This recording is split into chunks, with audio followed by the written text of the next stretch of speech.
What is up, guys? Londrick here, and now I'm back with another edition of Lundrick's Fave. So, what I've decided to do this time, because we're in October, what was the big October pay-per-view in WCW back in the day? That's right, Halloween Havoc. Therefore, we're going to have Fave 5 WCW Halloween Havoc matches. Halloween Havoc was a big pay-per-view WCW ran from 1989 all the way to the year 2000.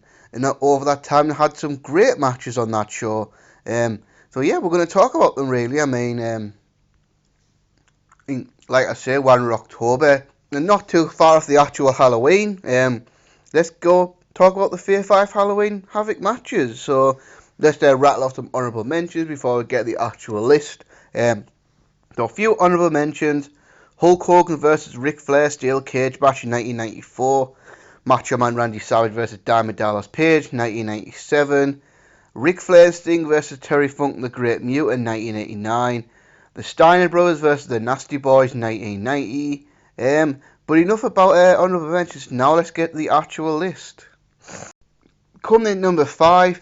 This is probably a match that's not that well remembered and not that well known, but a match that I think definitely deserves to be on the list.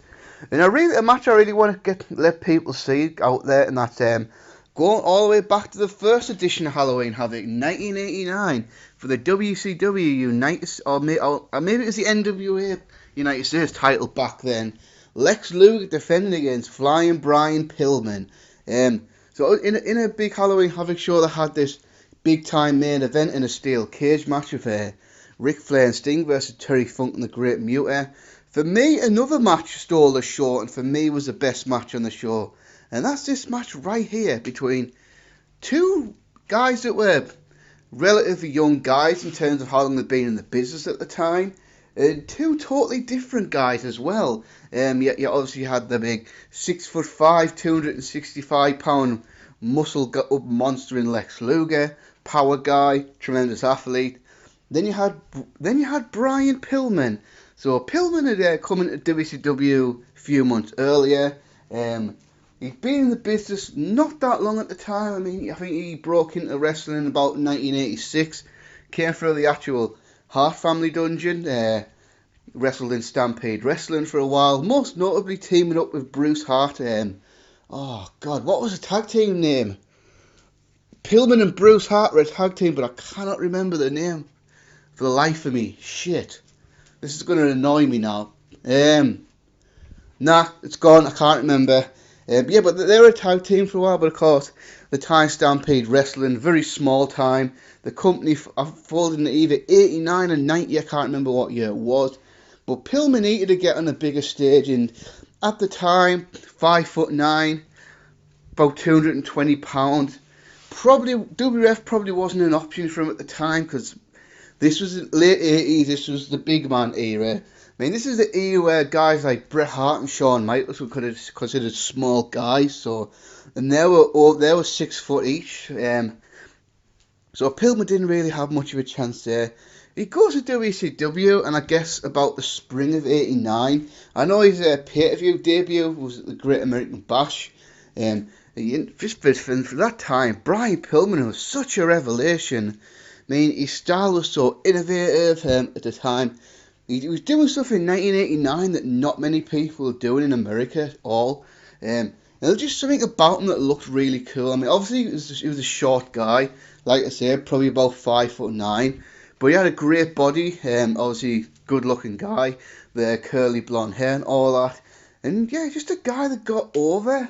And then this match came about. I don't even know if there was a big rivalry behind this, because obviously I wasn't watching wrestling in 1989, and watching this match here in the commentary, they weren't really referencing a big feud between these two.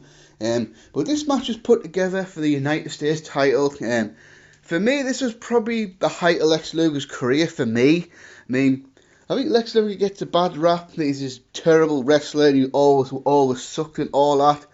But watch Lex Luger when he was the United States champion from 89-90, and tell me he was a bad wrestler. Go on. Watch a bunch of Luger's matches from that era and tell me that Lex Luger sucked. Because he didn't. Was Lex Luger great? No. But could Lex Luger more than hold his own? Absolutely. And for me, I thought Lex Luger was an awesome United States champion at the time. I think he was a heel at this time as well. Because I think Lex Luger was kind of like WCW's version of the Big Show. What I mean by that is he would flip flop from heel to face so many times.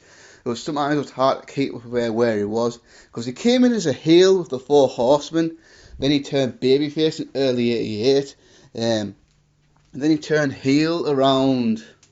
Because he was definitely a face when he won the title in Chi-Town Rumble, because he beat Barry Windham.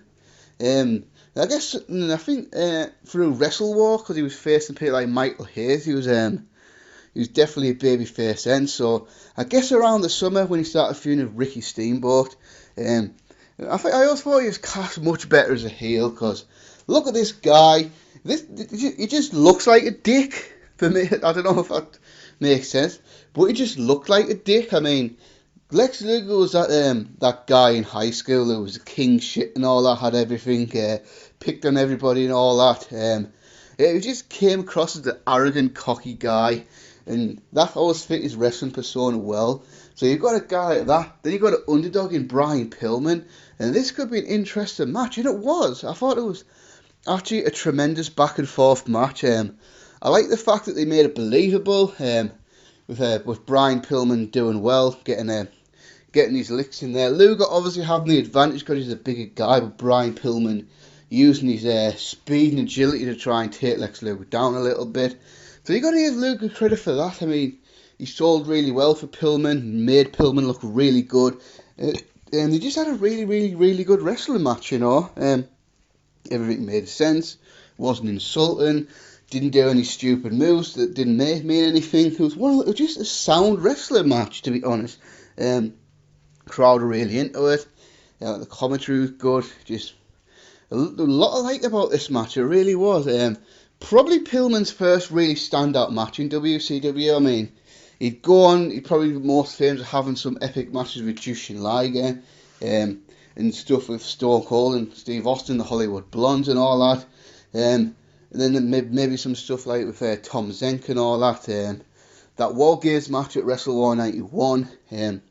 But yeah, this match definitely opened a lot of eyes. I mean, putting Pillman in there with a main event guy like Lex Luger on a big show like Halloween Havoc, and then the Brian Pillman actually hung, didn't look out of place. Probably got people in WCW thinking, maybe we have something with this Pillman guy. Maybe we can make something out of him. So yeah, if you haven't seen this match, I would definitely recommend checking it out. It's a really good match. You should definitely see it. Comment number 4, we'll go right to the middle of the NWO era, 1996, for the WCW Cruiserweight Championship. Rey Mysterio Jr. versus Dean Malenko. Now, when the WCW Cruiserweight division of the mid to late 1990s is legendary, and for performers like this, I mean, Rey Mysterio, Dean Malenko, those are two world-class performers. Two of the very, very best cruiserweights of all time. Hell, Mysterio's obviously, for me, number 1 cruiserweight of all time in the United States. In WCW, Dean Malenko's right behind there. So this was obviously a massive time in the company. We were right in the NWO angle. Nash and Hall had gone months earlier. Hulk Hogan turned heel. Joined the NWO. You know the story there. We don't need to go into that. But obviously coming with that was ratings dominance from WCW. So WCW was on about a 5 or 6 months ratings winning high at this point. I mean, they were beating WWF, and they were the hottest thing in wrestling. But they didn't always have the NWO. There was a lot more company than that. There's obviously established WCW stars such as Sting, Lex Luger, Ric Flair, people like Randy Savage, people rising like Diamond Dallas Page. But then the WCW Cruiserweight division started. About this year, they already had a few guys in the roster, but they were getting lots more. I mean, Dean Malenko came in the company of 1985 when him, Chris Benoit, and Eddie Guerrero all jumped to WCW from ECW. And Malenko, let's be honest, Dean Malenko was never a star. I mean, look, Dean Malenko was a small guy, plain looking, not very good on the microphone. But in the ring, as a technical wrestler, he's absolutely first class. Probably one of the best technical wrestlers of all time. I mean, I do totally believe that. But was never going to be a star, and having a cruiserweight division was absolutely perfect for him. This was his perfect spot in the company. He became the champion, and then in comes this guy called Rey Mysterio Jr., about 5'3". He was built 175 pounds, but I dare bet that's an exaggeration. I'd be surprised if it was even 150 at the time. And remember, this was 1996. Although the big man era had gone away a little bit, there was still a bias there. So a guy like Rey Mysterio making it to the United States just seemed an absolute long shot. I mean, the guy had debuted in Mexico in the late 80s when he was 14 years old. I mean, just think about that. Guy 14, 15 years old, starting his wrestling career in Mexico.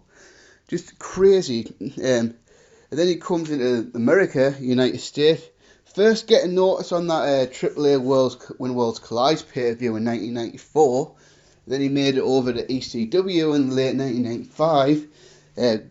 Fucker just wowed everybody. I mean, if you went around 95, 96 and you see Mysterio for the first time, you probably won't get just how innovative he was. I mean, you look at the stuff Rey Mysterio was doing back then, 95, 96.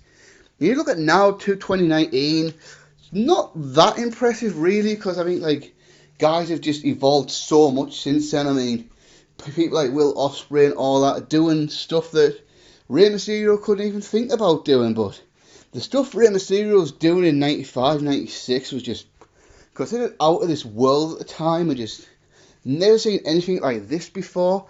So eventually, Bischoff hires all the luchadors away. So Psychosis, Mysterio, Juventud Guerrero, La Parka, etc. I think Conan was already there. They all come into WCW. And then Rey Mysterio makes his WCW debut against Dean Malenko, Great American Bash. Might talk about that match another time. And then for me, they absolutely stole the show. They had this fucking awesome match. And Mysterio made a massive impression. I mean, it was like, wow, this Mysterio fellow was looking really good there. And then Malenko wins. Then fast forward a month later, the night after the night after Bash at the Beach on WCW Nitro, Mysterio beats Malenko in a really awesome match to become the new Cruiserweight Champion. So, just over a month in the company, and Rey Mysterio is the Cruiserweight Champion. I mean, great stuff. So, then they have one more match at the Clash of the Champions in August. Then, I think Rey Mysterio wrestled Super Calo at Fall Brawl. Don't think Malenko had a match at Fall Brawl, if I remember right. But then the final match between these two was made for Halloween Havoc. And it was going to be the opening match of the show. And that was kind of a successful formula WCW had back then. Many pay-per-views in that era opened up with a hot Cruiserweight Championship matches. A few notable examples. Eddie Guerrero versus Chris Jericho for Fall Brawl 1997. Dean Malenko versus Ultimo Dragon from Starrcade 1996. But yeah, so it was pretty Rey Mysterio versus Ultimo Dragon at Hog Wild. They might have even opened up World War 3 in 96 as well, I can't remember. Maybe they did, I'm not sure. But they opened up this show, and what a choice for the opener. I mean, for me, the chemistry of these two guys was awesome, because they were so different. I mean, Dean Malenko, pure technical wrestler, always grounded. I don't think all the time watching Dean Malenko, I ever saw him go to the top rope. I don't even think he went to the second rope.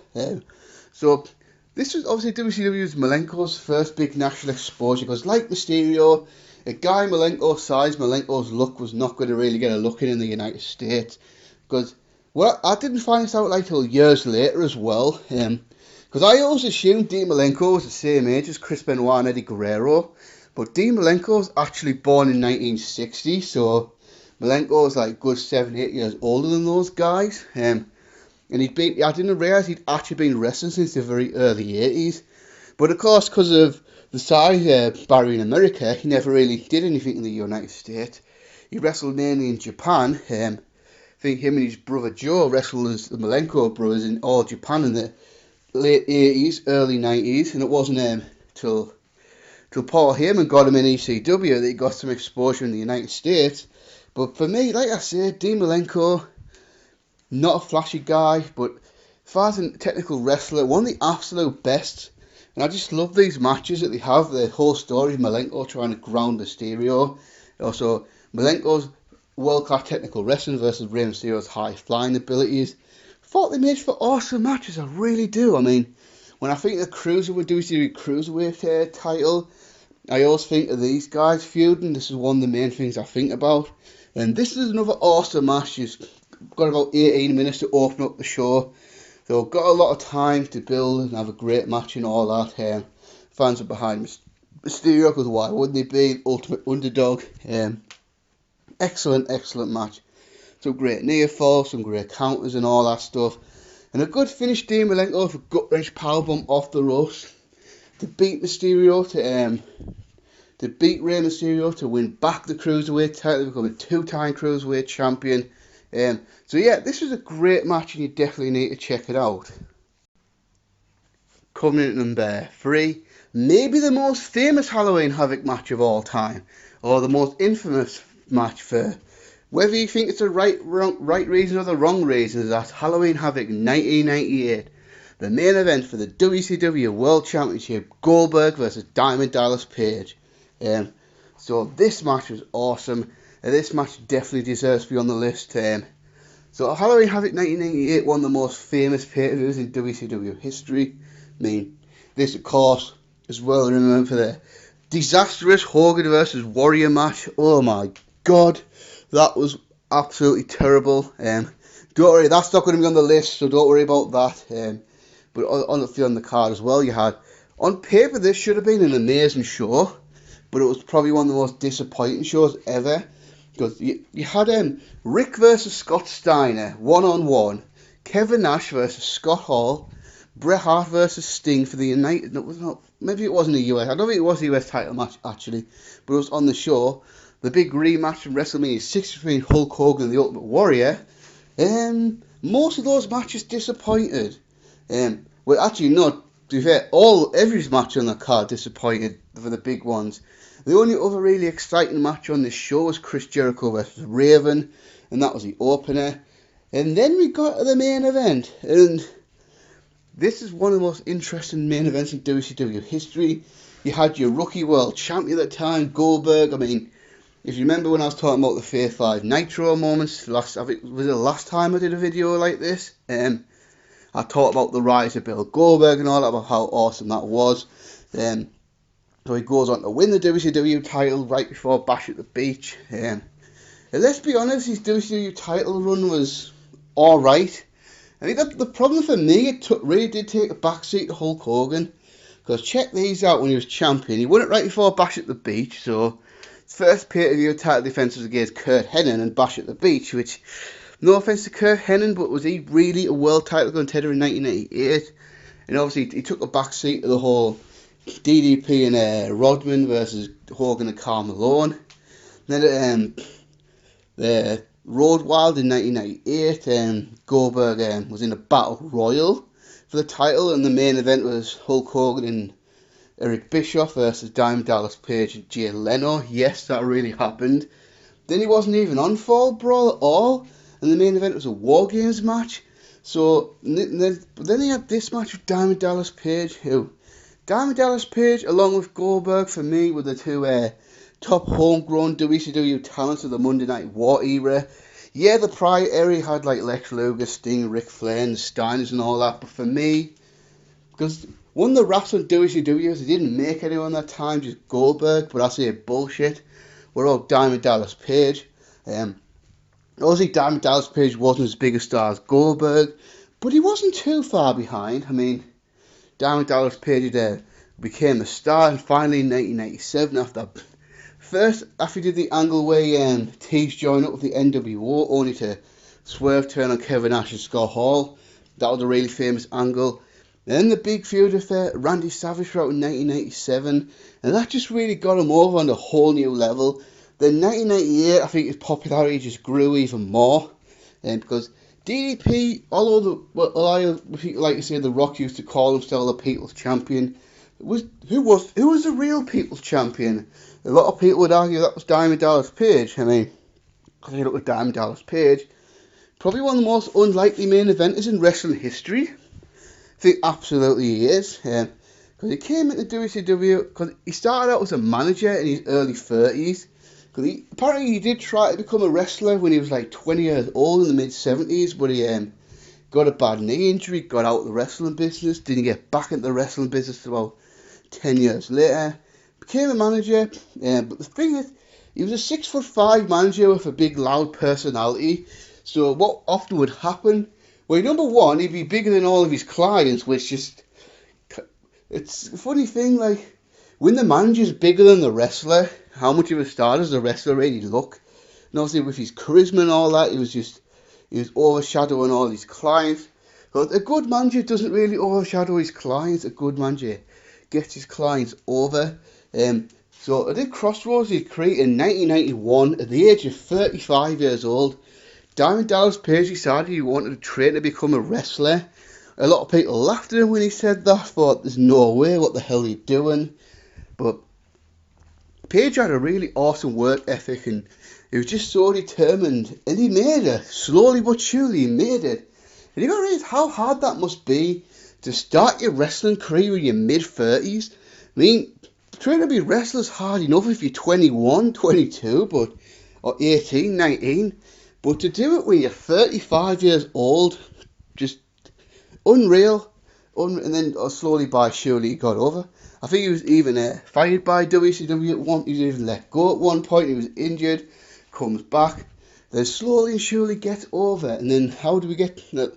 Obviously, I mentioned the aforementioned NWO Swerve turn, and the whole Randy Savage feud that really made him a star.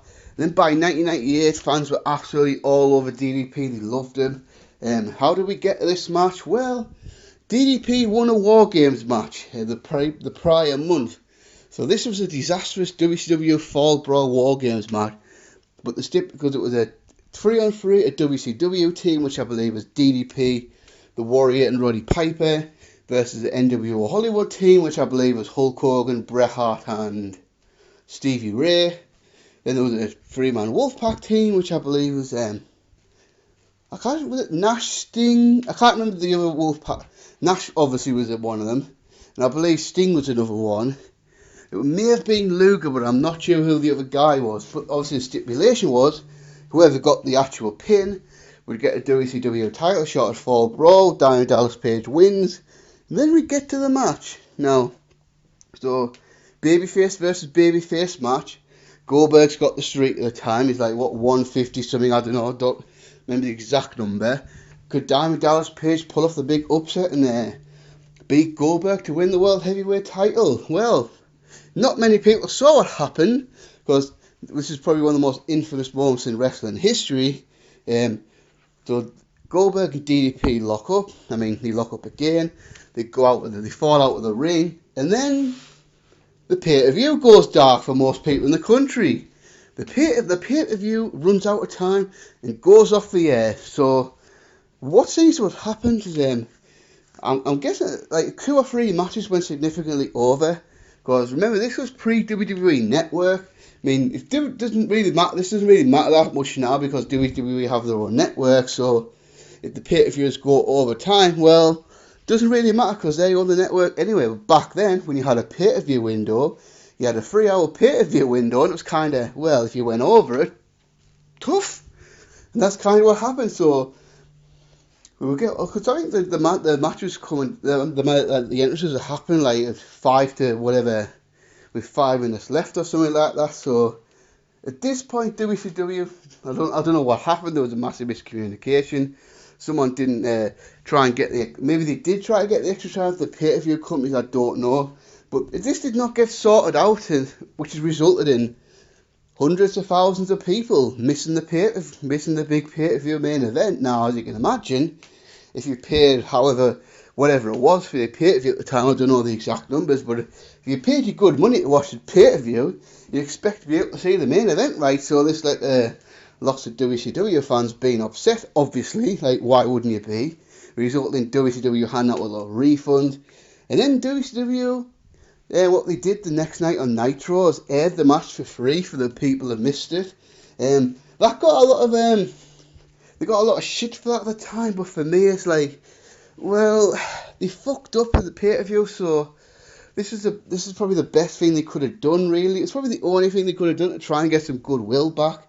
And the pay-per-view match on Nitro actually got a monster rating. And if I'm correct, I believe that was the last time Nitro ever beat Raw in the ratings. But, so with that out of the way, how was the match? The match was great. I mean, it was only a 10-minute match or so, but Diamond Dallas Page expertly designed this match. We'll go around Goldberg's ways, because let's be honest, Goldberg was never really a good wrestler, anytime really. But he had charisma, he had a presence, the intensity was off the chart, and his moves were so explosive. So DDP took that, made it what it was. For me, it was the best match Goldberg ever had. I mean, the only other match I can think of that was nearly as good as this was the Scott Steiner one, a Fall Brawl 2000. But God, this match was fucking great. Did a great job. Obviously, two baby faces are who the crowd going to cheer for. And in one of the greatest spots, one of my favourite spots of all time, Goldberg goes for the jackhammer. DDP counters, turns it into a diamond cutter. Oh my God, what a moment. This was it. The streak was over. Diamond Dallas Page had pulled it off. 1, 2. No! Goldberg kicked out, so holy shit. Match wasn't over. I used to always wonder, what if Diamond Dallas Page had ended the streak, what would have happened? I mean, because let's be honest, we don't need to get in a big debate about Kevin Nash ending the streak, then the finger poke of doom and all that shit. That's been fucking debated to death. But I always wonder, what if Diamond Dallas Page had ended the streak on this night with that moment right there, the jackhammer counter diamond cutter? I don't think the fans would have minded. I think, sure you'd have your people unhappy about it, because let's be honest, you can't please everybody. You really can't. I mean, that's the thing. Whatever decision a wrestling company makes, someone's going to be mad about it. But I think the majority would have been quite happy with that. I know, looking back in hindsight, I think I would have liked that if Diamond Dallas Page had ended the streak. But the match continued. Goldberg eventually gets the advantage. Then this time he successfully hits the spear and jackhammer. And Goldberg goes on his ways, still the WCW World Champion. But Diamond Dallas Page definitely showed how credible he was that night. And of course, Page would be the champion in 1999. Yeah, just awesome match. Absolutely awesome match. Like I say, it's only about 10 minutes long. So it's not like that 35-minute, 40-minute Okada Tanahashi epic wrestling match or anything like that. But just an entertaining match. It tells a great story. This one definitely needs to be checked out. Coming in at number 2, we're going back. 1993 Halloween Havoc. Spin the wheel, make the deal. Texas Death Match. Big Van Vader versus Cactus Jack. Oh my God, this match is nuts. So, 1993, not a good year at all for pro wrestling, at least in the United States anyway. Of course, the WWF was sliding. The slide started in early 90s, got worse in 92. 93, just a bad year all around. WCW wasn't doing really any better either. Business was down there as well. But there was a big shining light. And that is Big Van Vader as WCW champion. I mean, Vader's 1993, absolutely amazing year for him. One of the best monster runs in the company's history of all time. Then we got this feud with Cactus Jack, which led to this big match at Halloween Havoc, October 1993, Texas Death Match. This is probably one of the most strangest WCW rivalries of all time. So I'll try and tell the story as quickly as I can. So this all started back in April. Vader and Cactus Jack going to have 2 big matches on television. Mick Foley, Cactus Jack, was a guy that was known for having realism in wrestling. He liked to take real punishment, get his angles over as vicious. So there was one particular match, I think this was April 17th, 1993, WCW Saturday Night. He wanted Vader to split his eyebrow open. So he wanted Vader to really mess his face up to try and because Cactus Jack really just turned babyface not too long before this. So he really wanted to try and get over the sympathetic babyface, and for him to do that, Vader had to really beat the shit out of him. So in this match, you had Vader just pummeling Cactus Jack's face, proper messing him up. And if you watch it, those are not fake punches, boys and girls. Vader's really punching in Cactus Jack's face. Really brutal match. There was a lot of controversy at the time because WCW on the Turner Network. WWE is very PG at the time. Turner was even, the Turner executives were even trying not to air the match at all. But there was finally the compromise was made. Bischoff had made the compromise to air the match, but it'd be quite edited. You'd really only get to see wide shots and all this. And years later, Mick Foley, on one of Mick Foley's DVDs, Mick Foley from his own personal collection, put this match on the DVD, and that one was unedited, so you got to sort all the shit. But the basic premise around these matches were Cactus Jack's willingness to take an ass kicking, and Vader's ability to dish one out, because you watch Vader back then, brutal. And that was good, but for the match though, Cactus Jack squeaked out to win by count out, so, and this was not a title match, so Cactus Jack had beaten the WCW champion by a count out, so massive win for him. This led to a match on the following week's show. This time Mick Foley had this crazy idea. I mean, for a guy who had as many crazy ideas as Mick Foley, this is going to rank up there, the craziest of them all. Mick Foley's idea, because they were going to do a thing when Vader had put Cactus Jack on the shelf, and Cactus Jack was going to come back to fight Vader in a couple of months. So to do this, Mick Foley was going to take a Vader powerbomb on the concrete floor. Now just think about how dangerous that is. The mat was pulled up, so Vader was going to hit a powerbomb and drop Cactus Jack right on the concrete floor. This could have went so wrong. I mean, how dangerous was that? Just what a crazy idea to even think about doing that. So they did it. Vader hit the powerbomb on the floor. It looked amazing. They made out the Cactus Jack had a big concussion. Cactus Jack was out the picture. So, what did WCW do then? Were they going to have videos of Cactus Jack in recovery, where videos of Cactus Jack training to come back to fight Vader? WCW's grand idea was for this concussion to give Cactus Jack amnesia. Cactus Jack was going to then believe he was this sailor that sailed around the world. And no, I am not joking. Cactus Jack then had amnesia and then thought he was a sailor. I believe even for a time Cactus Jack was being a homeless guy. Cactus Jack was missing. I mean, all I'll say, go on Google, type in Cactus Jack lost in Cleveland. Watch those vignettes. They are some of the most stupid, absurd, ridiculous, terrible, awful, wank. Any bad word you could make, these were awful. Some of the absolute stupidest segments of all time. I mean, as you can imagine, the whole thing got over ridiculously. And then Cactus Jack had an ace up his sleeve, because Cactus Jack suspected he was going to pull the plug on these vignettes after 2 or 3 weeks. So, but while he was off, Mick Foley he got himself a knee, because he did need a knee surgery, so he took the knee surgery, so that would guarantee him 3 months off. So he got the knee surgery. The whole Lost in Cleveland thing went over like a fart in church. Comes back around the fall. Beats Yoshi Kwang at Fall Brawl 1993. And then goes back after Vader. Now it's kind of funny, Cactus Jack tried to make, because Mick Foley knew these vignettes were stupid. So Mick Foley actually outright said he didn't have amnesia. He was just putting Vader a false sense of security. But that wasn't the storyline. So WCW was still pushing the amnesia thing, despite Cactus Jack saying no, he didn't have amnesia. He was just mocking Vader the whole time type of thing. So just really unorganised mess. However, it did lead to this match right here, Halloween Havoc. The whole gimmick behind Halloween Havoc in 92 and 93 around the main events was spin the wheel and make the deal. What does that mean? Pretty much what it says. Then the stipulation of the match was left open. They would spin a wheel, and whatever the wheel would land on, that would be a stipulation. So they did this a year before between Sting and Jake the Snake Roberts, and that led to a coal miner's glove on a pole match. Yeah, they actually had a gold miners club on a pole match as a WCW main event the year before. My God.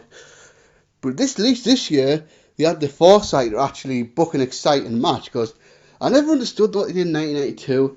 It's a work. They could literally land on anything you want, and then you give it gold miners, never mind. So it could have been anything. I quit match, steel cage match, go top free falls match, whatever it was, but landed on a Texas death match. So it's going to be Cactus and Vader, no rules, winner get. So WCW Texas Deathmatch rules, and this one in particular, was slightly different from the WWE Last Man Standing match. So in the WWE Last Man Standing match, it's real simple. You knock your guy down. If the guy can't answer the 10 count, you win the match. If your guy can't get up to the count of 10. So, but in WCW, first you had to be a pinfall for some reason. So first you'd have to pin your opponent, and then this is what I thought was really bizarre.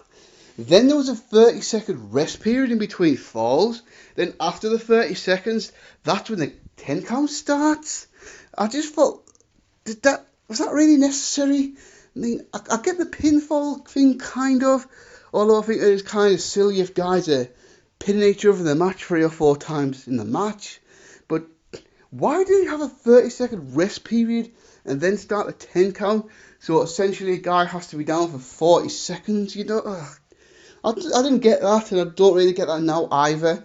I don't know why it wasn't just the same rules as a WWE Last Man Standing match, but whatever.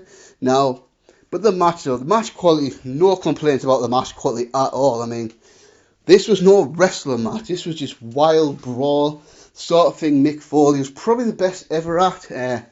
Vader could brawl for the best of them as well. They just really beat the shit out of each other. I mean, I just watched this match yesterday. Awesome match. Loved the spot where Vader fell down there.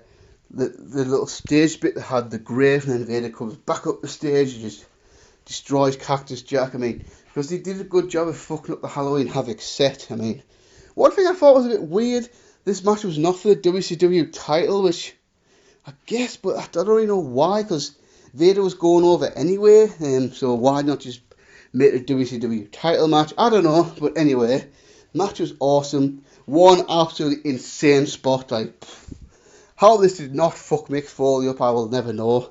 I guess his body was just so conditioned to taking punishment, it was managed to take it. So Vader's on Cactus Jackson Vader's back, like getting him in a sleep hole. He's got his legs grapevine, so Vader simply just falls back, lands all his weight on Cactus Jack on that wooden ramp. Holy fuck. And that was 400 pounds of Vader, guys. Vader, not a small man. Just, brutal. And Cactus Jack somehow survives that, just crazy. And the finish I'm not too crazy about. Kind of get it, protecting Cactus Jack, but Cactus Jack was about to get back up. Obviously did a 30-second rest period, was going to get up. But then Harley Race, before he gets back to his feet, Harley Race zaps him in the leg with a stun gun, and Cactus Jack falls back down. So Vader wins the match. I mean, I'd rather just Vader did something like ridiculous to him, like powerbombing through the ramp or something, or like powerbombing through a table or something like that, something more brutal than just Harley Race zapped him with a taser gun so he couldn't get back up. But awesome match anyway, probably one of the most brutal main events in WCW history. Definitely check this out if you haven't seen it. And coming in number 1, is anyone surprised about this? Very obvious choice, really. Halloween Havoc in 1997. WCW Cruiserweight Championship versus The Mask. Eddie Guerrero versus Rey Mysterio Jr. This is one of the greatest matches in WCW history. The greatest match in Halloween Havoc history. One of the best matches in wrestling of the 1990s period. One of the best wrestling matches of all time, period. This is a special match for me. This is one of those top tier matches of all time. Just a timeless classic, which was awesome in 1997, awesome in 2007, awesome in 2019, and it'll be awesome in 2027 as well. I mean, just one of those matches where virtually perfect.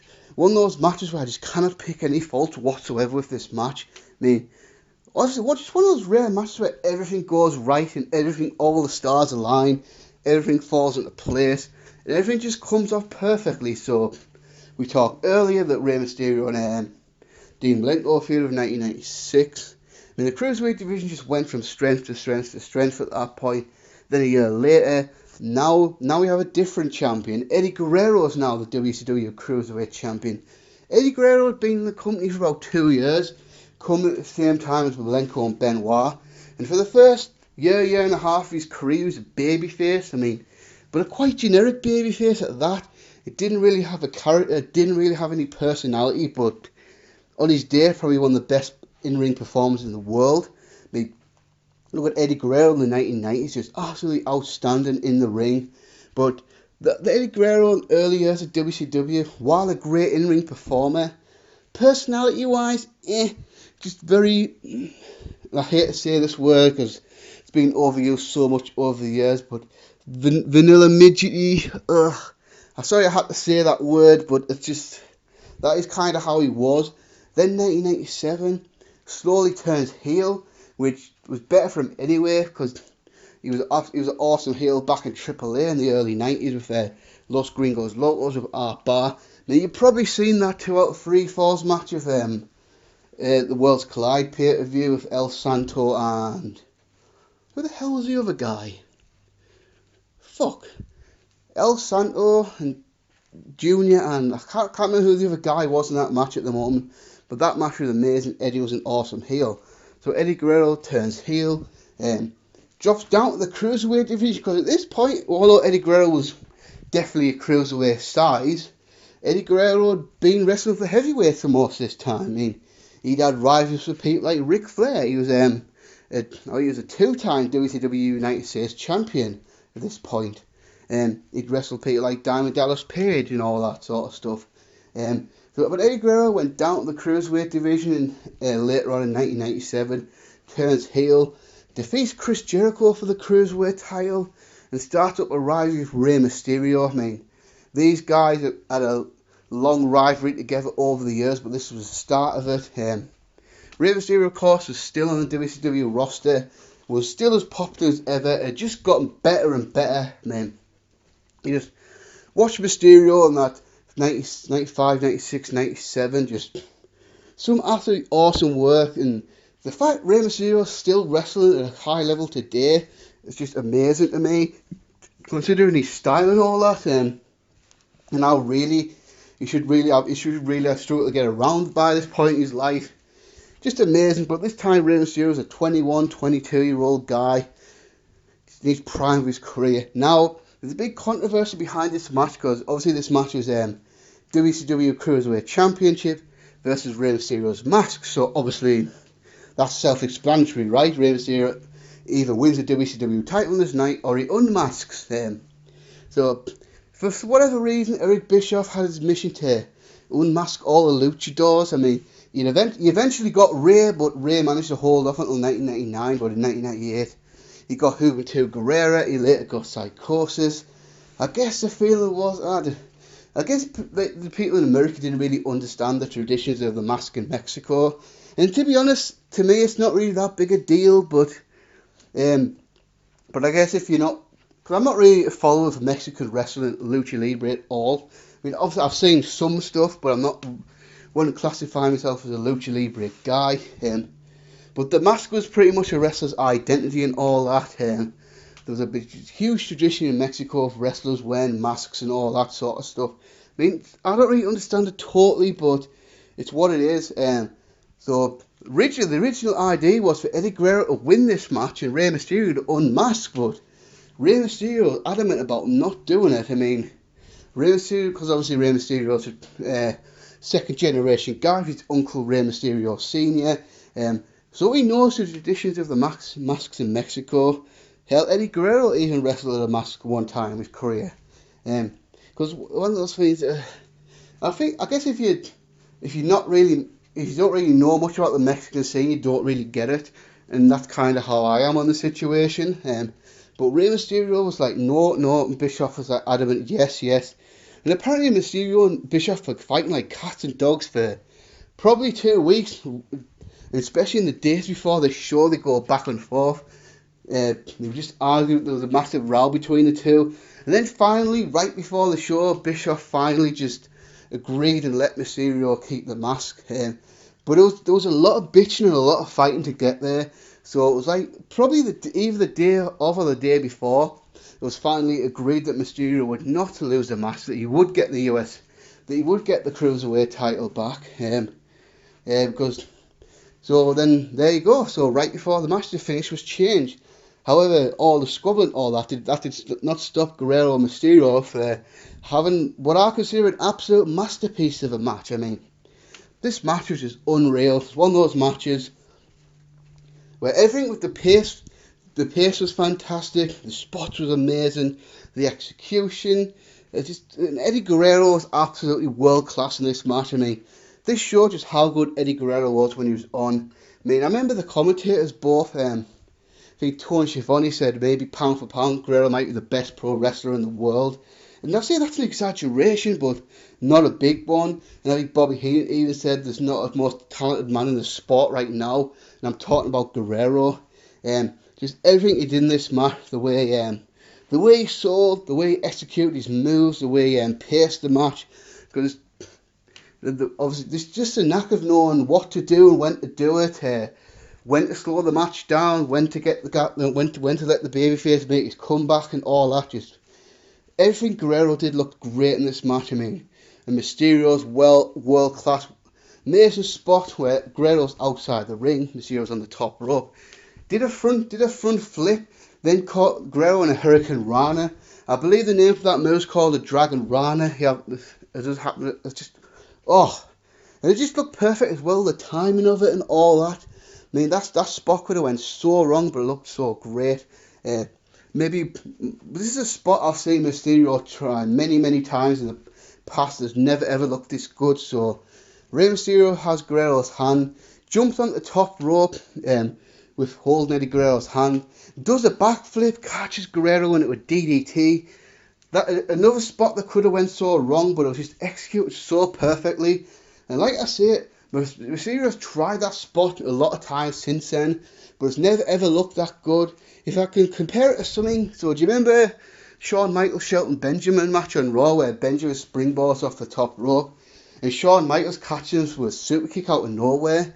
And then do you remember like after that where Shawn Michaels has tried that spot a few times after that and it never looked anywhere as good as that? So kind of the same situation here, just unreal match, unreal. Great near falls, finish awesome. Guerrero's on the ropes. He was going for a razor's edge powerbomb off the top rope. Lifts Mysterio up in the air. Mysterio flips over, Hurricane Rana off the top rope, holds Guerrero down to win the Cruiserweight title. Now the funny thing about this match was less than 15 minutes, but for the time it got less than 15 minutes. I think it's like 13 minutes something. I don't have the exact match time in front of me here, but for that story, they packed so much into those 13 minutes. They got more out of that 13-minute match than most guys would get in a 30-35 minute match. Just, like I say, one of those matches where everything just comes off perfectly, everything looks great, nothing was botched, anything like that. Just a timeless classic, you know. I mean, for me, my favourite Cruiserweight style match of all time, in any company, in any country, that includes New Japan Pro Wrestling, the junior heavyweight division, anything in Mexico that might happen, anything in WWE, ECW, TNA X division, Ring of Honor, any of that. That's for this style of match, Cruiserweight style of match, this is the greatest one of all time. And for me, probably one of my, if I did a 5 WCW matches at some point, which I may do, this one would definitely be on the list. So, and that's a wrap, guys. That's another 5 out the way. So, thanks you guys for watching. I will be at some point. I'll be doing a 5 Starcade videos. I may do matches and shows. I'm not sure about that yet.